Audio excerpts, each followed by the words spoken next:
I hope I'll never forget who you are, Totoro. Hello and welcome back. Thanks for joining. My name is Berit and today I want to talk about The Memory Police by Yoko Ogawa. This is a Japanese dystopian novel originally published in 1994 and translated into English only in 2019. So this is a relatively recent English publication. There has been some talk about this book on BookTube and on the internet in general, I think, but that was like 2 years ago. But anyway, this book had been on my radar, I had heard about it, and I finally took the time to read it now. So I thought I would share some of my impressions with you today. In case you don't know what this novel is about, The Memory Police takes place on an unnamed island in Japan, where this strange thing is occurring, where things kind of disappear all of a sudden. And that can be anything really. It can be hats, ribbons, perfume, roses, stuff like that. And the dynamic of the disappearance is kind of like that. People wake up and they feel that something has changed, that something has disappeared, and they kind of try to find out what the thing is that has disappeared. And then they would try to get rid of the thing because they kind of lose their mental and emotional connection to it. Not like at once, but pretty quickly in a way. So it's not only that a thing like hats would disappear, but it's also that people would kind of stop understanding what hats are for, why they have hats, what their purpose is, and after a while people would even start forgetting that there were once such things as hats. So things don't disappear like on a regular basis. It kind of happens randomly, both with respect to what it is that disappears and also with respect to when things disappear. Sometimes there would be several disappearances in a short while, and then there would be longer periods without disappearances. And then there's also the memory police on the island, and what they do is that they enforce disappearances. So whenever a disappearance happens, they make sure that everything connected to the thing that disappeared also disappears or is destroyed, like documents about, for example, hats, that everything that has to do with hats would also be destroyed, would disappear basically. And something else that you have to know about the memory police is that they also start taking away people from the island. Basically people who don't forget, who kind of fall out of the system and remember everything that has disappeared. The memory police start taking away those people as well, and nobody really knows what happens to them. And the protagonist in this book is an unnamed woman. She works as an author, and when her editor is in danger of being taken away from the memory police, she decides that she wants to help him. And from there things kind of unfold. And I won't say more about the plot.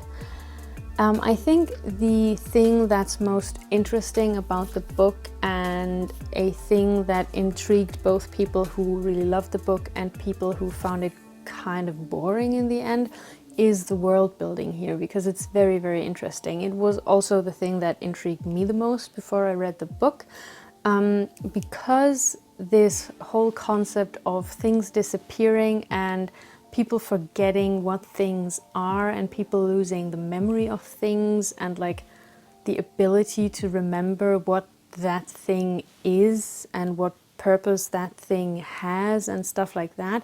That is really interesting, and it gives the book a kind of gloomy atmosphere, I'd say. I think the ground tone in the book, the general tone in the book, is kind of sad, and because it's kind of a dystopian novel, that might also give you an idea about the level of optimism that we have here, which is circa 0. But yeah, the concept of the disappearances and how they forego is super interesting, because sometimes the world also reacts to whatever disappears. For example, when birds disappear at some point pretty early in the novel, it's not just that people don't really know what birds are, and people who own birds kind of let their birds fly away and stuff because they don't remember what they are, they don't know what to do with them.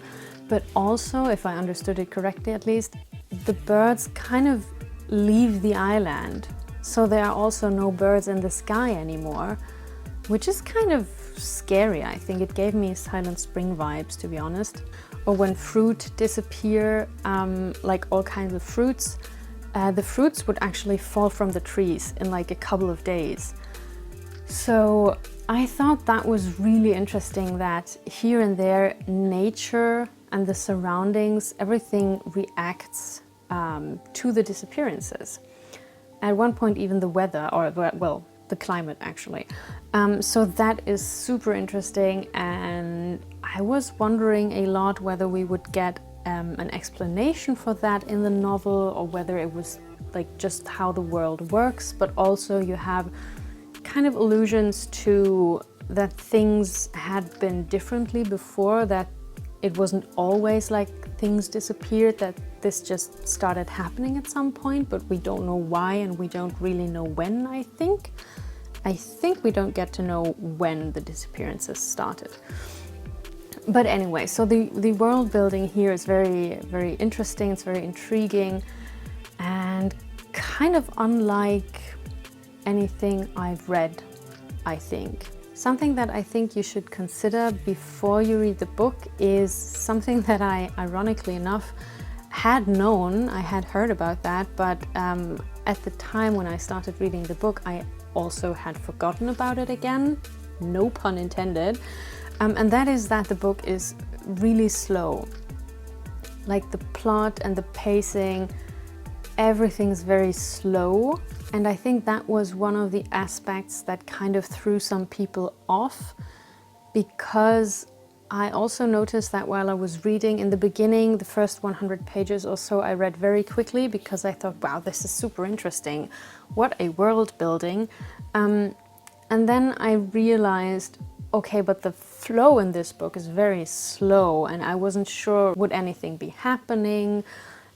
Do we get like a dramatic climax? Do we get like some thrill here and stuff like that? And that kind of doesn't really happen.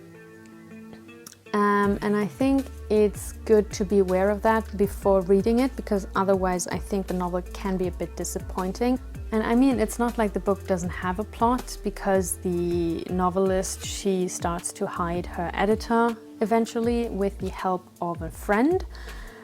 So there is this kind of underlying plot of them being in danger of being found out, and, you know, trying to hide the editor, and also trying to find out why he remembers stuff while everybody else forgets.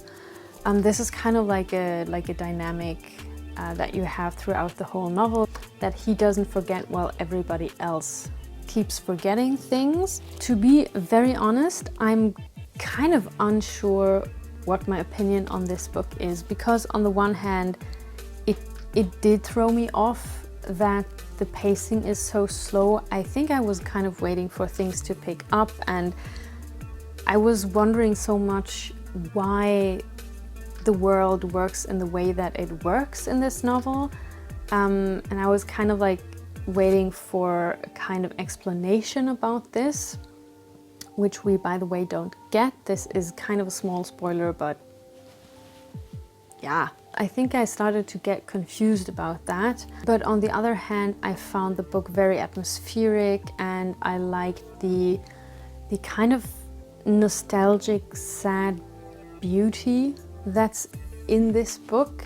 And that is also connected to the fact that things disappear, and that the protagonist knows that this is kind of a sad moment, but she also realizes that she's losing the connection to whatever it is that has just disappeared. And she realizes that her heart kind of gets emptier and emptier, because she does realize that something is missing, but like, it's more of an abstract feeling for her, I think, at least eventually, when she starts forgetting that there was this thing called Hat, and she doesn't know what it is anymore. And like, Hat is just my example here. It also starts, by the way, happening with things that are more like abstract concepts, like calendars and stuff.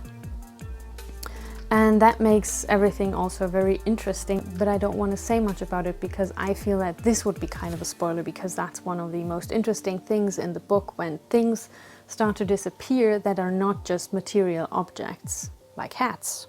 Also, in this book you have kind of like an embedded narrative type thing going on, because you have excerpts from the novel that the protagonist writes in this book. And the thing is that the protagonist always writes novels where people lose something. So we kind of have this structure of someone losing something, not being able to get it back. That kind of structure repeats itself in the novel, which I thought was a very interesting thing narratively, but I'm gonna say that I wasn't a big fan of that novel in the novel. Like, I liked the structure, but I didn't like the novel in the novel very much.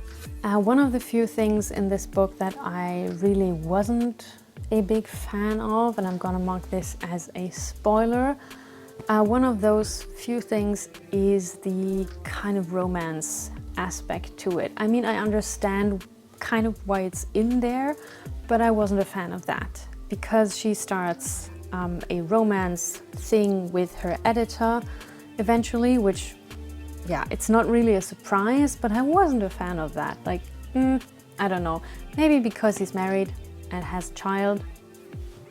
Also, and this is not like a negative point, this is just an observation that I had about the novel, it gave me kind of National Socialism vibes, because the memory police, they are kidnapping people, they are taking people away, people that can remember, on the grounds that they can remember. And the way that the memory police are described, and also the way in which people in the book are hidden, especially the editor, because they hide him in a secret room in the house that's like between the second and the first floor, that gave me very strong National Socialist vibes, and vibes of like, yeah, how the Nazis raided cities for Jews to deport them and stuff like that. That was also something that I felt strongly in the book, and that was maybe also a reason why I was also kind of waiting for something to happen in that direction. Like, are we gonna do something about that, or is anything gonna happen with that? But maybe it's also a point of the book that nothing happens with that. So yeah, I don't think that I have much more to say about the book. I liked it, I thought it was super interesting, and I say that about most books that I read. And it also was kind of different from what I expected, which I also say about most books that I read. But in this case, it was very interestingly different. Apparently, my knowledge of synonyms for the word interesting is very limited. But yeah, it was interestingly different, because the time flow was not what I expected from the book, and the atmosphere was very well done, I think. The whole atmosphere, like this nostalgia, this sadness, like the heaviness of the atmosphere in a way, it was very immersive for me. I think in the end, this kind of theme of loss, and the thing that you cannot stop this loss, that, you know, it's going on, and eventually it will get worse and worse. You will lose more and more things. I think that this was so well done that it outweighed the kind of disappointment that I had, because I thought this book would be a bit faster paced with more plot, basically. This all sounds like a very sad book.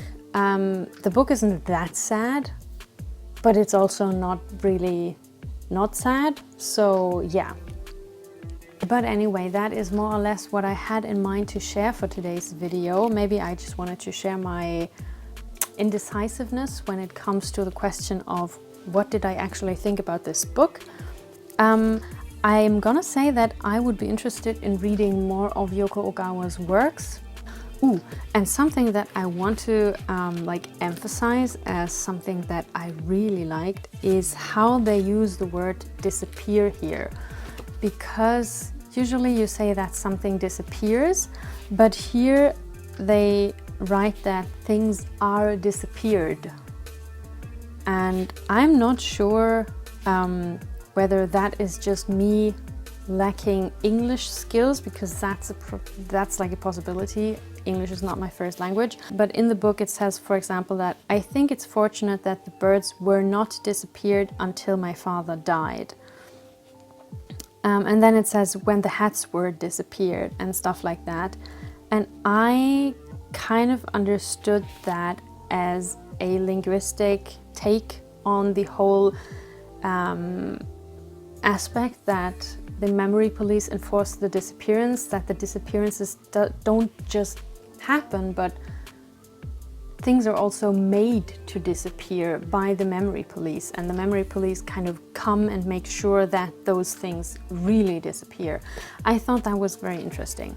Maybe that's just kind of like a thing that has nothing to do with the book being smart about things disappearing, but maybe that's just me not understanding how the verb disappear works, and that kind of has a cool effect for the book. I don't know, let me know if it's normal in English to say that things were disappeared, or whether that's actually a thing in the book. That's kind of not regular English. So yeah, that now was the things that I had in mind to share for today's video. I hope that you enjoyed it. Please let me know what you thought of the Memory Police in case you have read it, and maybe I'll see you in the next one. Bye.